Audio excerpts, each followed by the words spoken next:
জেনা এমন একটা পাপ, যেই পাপ থেকে যদি কোনো যুবক নিজেকে বাঁচাতে পারে, আল্লাহ পাক তাকে সাক্ষাৎ মৌতের হাত থেকেও বাঁচাতে পারবে ইনশাআল্লাহ। কিভাবে? 3 বন্ধু যাচ্ছে রাস্তা দিয়ে, হঠাৎ করে ঝড়, বন্ধু 3 জন ঢুকে গেল গুহার মধ্যে। কিসের মধ্যে? গুহায়, যে পাহাড়ি এলাকায় আপনারা থাকেন যারা, গুহার মধ্যে। হঠাৎ করে পাহাড়ের পাথর দিয়ে গুহার মুখটা বন্ধ হয়ে গেল।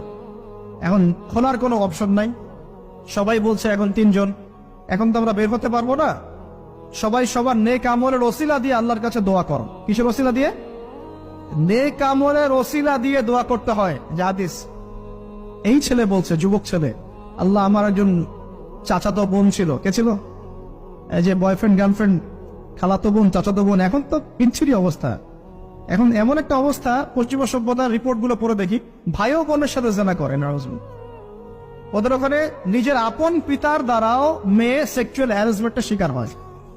ওরা আমাদেরকে শেখায় এখন ভালো কোনটা মন্দ। আর আমরা আমাদের মাথাটা কবে যে বিক্রি করে দিলাম, ওদের কাছ থেকে ভালো মন্দ শিখতে হচ্ছে। কোরআন সুন্নাহ বাদ দিয়ে ওদের কাছ থেকে ভালো মন্দ শিখতে হচ্ছে। তো চাচাতো বোনকে সে খুব ভালোবাসতো, তাকে সে পেতে চাইতো, মানে তার সাথে সেক্সুয়াল সম্পর্ক করতে চাই, সোজা কথা বল। এখন সে মেয়েকে অনেক প্রস্তাব দেয়, সে মেয়ে রাজি হয় না। শেষে বলে, যদি আমাকে 1000 বা 100 স্বর্ণ মুদ্রা দিতে পারো, দিনার, তাহলে আমি তোমার সাথে সেক্স করব, মানে জেনা করবো। নাউজুবিল্লাহ। তো সেই ছেলে অনেক কষ্ট করে এই টাকাগুলো বা এই দিনারগুলো অর্জন করে, কামাই করে, দিনরাত পরিশ্রম করে, ঠিক আপনারা যেমন করছে না। তো এরপর সে তার স্বর্ণ মুদ্রা দেয়, দিয়ে বলে যে এখন আমাকে আমার কাজ করতে দাও। তখন সেই মেয়ে রাজি হয়। ঠিক যে মুহূর্তে তারা সেক্সুয়াল সম্পর্কটা করবে, ঠিক ওই মুহূর্তেই এই মেয়ে বলে ওঠে, হে আল্লাহর বান্দা, আল্লাহকে ভয় করো। আমি সারা জীবন আমার সতীত্বকে ধরে রেখেছি, কাউকে দেইনি। আমি কারোর সাথে এরকম অন্যায় করি নাই। আমি খারাপ মেয়ে নই। তুমি আমার ইজ্জতটা নষ্ট করো না।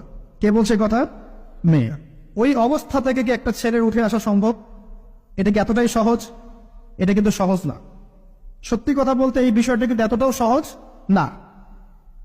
যারা অবিবাহিত তারা হয়তো বুঝতে পারবে না, বিবাহিতরা বুঝতে পারছে।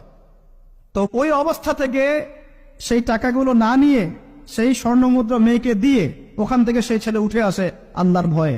সে এখন গুহার মধ্যে আটকা পড়েছে, আল্লাহকে বলছে, আল্লাহ, ওই দিন ওই কাজ যদি তোমার সন্তুষ্টির জন্য করে থাকি, আজকে আমাকে মৃত্যুর হাত থেকে বাঁচাও। সমস্ত পাথর তপ করে সরে গেল বন থেকে। এটা কিন্তু কোনো গাল গল্প না, এটা বনু ইসরায়েলের ঘটনা, সত্য ঘটনা।